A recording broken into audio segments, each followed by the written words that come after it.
Lieutenant Colonel Marcus Clonch, and I work with DLA J9 Joint Reserve Force Headquarters. Well, I've been serving for 22 years on active duty and 30 years total. And the reason why I joined the Army, ever since I was a small kid, I've always wanted to serve my country. The Army has affected my life greatly. I've deployed to Bosnia, Afghanistan, and Iraq. I'll never forget leading my convoy into Iraq on the initial invasion, and we had to stop for a rest in the middle of the night because we had already traveled like over 100 and some miles in the darkness. And I finally decided, well, I do need to get some rest.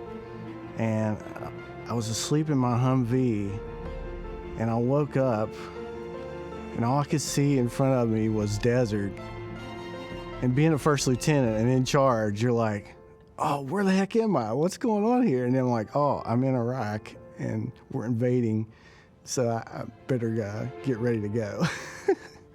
But it was that moment, it was like sobering, and you have every single person's life in your hands, and whatever decision you make is going to affect them. I'm part of a select group of people in the United States that have the great responsibility of defending our nation against all enemies, foreign and domestic.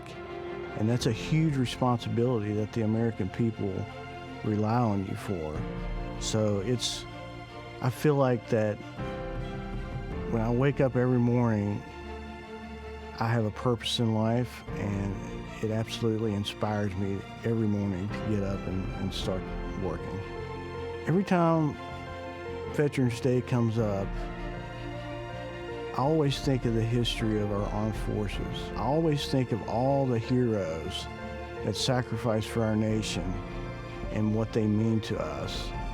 They're always my hero because they stepped forward and set the example for me.